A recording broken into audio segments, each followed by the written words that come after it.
Hello avid followers, welcome back to the channel. In today's news, Meghan Markle might need to have a serious girl chat with her pal Jessica Mulroney ASAP. The 40-year-old Canadian stylist has found herself at the center of a social media controversy after allegedly threatening black lifestyle influencer Sasha Exeter over voicing her support for the Black Lives Matter movement. In a video posted to Instagram on Wednesday referring to as my Amy Cooper experience, Exeter explained she has been doing her part to encourage other public figures to speak out on the current race war. As you know, social tensions have peaked following the police killing of George Floyd in Minneapolis, and crucial conversations about systemic racism have once again been ignited everywhere. However, Sasha was shocked when Jessica took offense to a very generic call to action posted on her Instagram story, she claimed. What happened next was a series of very problematic behavior and antics that ultimately resulted in her sending me a threat in writing last Wednesday.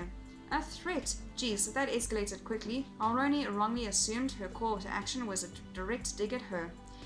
Jessica never wanted to stand up and use her voice in the first place and didn't understand why she needed to. This I found quite strange, seeing that she is very vocal about supporting many causes and very open about everything else. So how could she not be speaking up about this issue affecting everyone in the world? She also pointed out the obvious about Jessica's connection to the Duchess of Sussex. Also, her best friend is arguably one of the most famous black women in the world. I just don't get it. The Toronto-based fashion and fitness blogger said Jessica is not only shying away from BLM, but also trying to put her career first and silence the issue. Sasha was reluctant to speak up, but decided to put her peer on blast because of this shit needs to stop now. Listen, I am by no means calling Jess a racist, but what I will say is this. She is very well aware of her wealth, her perceived power and privilege because of the color of her skin, and that my friends gave her the momentary confidence to come for my livelihood in writing. But hey, if the shoe fits, right? Sasha added. Textbook white privilege, really, in my real personal opinion. So, what was this alleged threat? Exeter shared word for word in a video call-out. I have also spoken to companies and people about the way you have treated me unfairly. You think your voice matters? Well, it only matters if you express it with kindness and without shaming people who are simply trying to learn. Good luck. Trying to come for the livelihood by alluding to cutting off her sponsored deals? Nope, we can't stand by that.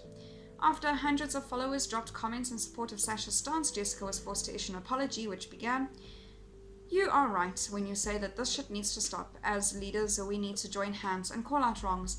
I know we have different experiences, and that is something that, even in the course of heated argument, I need to acknowledge and understand. I am unequivocally sorry for not doing that with you, and for any hurt I caused," Meg's BFF continued. As I told you privately, I have lived a very public and personal experience with my closest friend where race was front and center. It was deeply educational. I learned a lot from that. I promise to continue to learn and listen on how I can use my privilege to elevate and support black voices. If you ask us, she should really take Sasha's advice and lean on Meghan right now. According to royal expert Katie Nichols, she and Prince Harry are planning to get more involved with the Black Lives Matter movement in Los Angeles, and maybe Jessica should tag along. There's no better apology than changing actions, so lay off the social media attacks and get active in real life to help make a change go. That is all for today's news. Thank you very much for watching. I'll see you next video.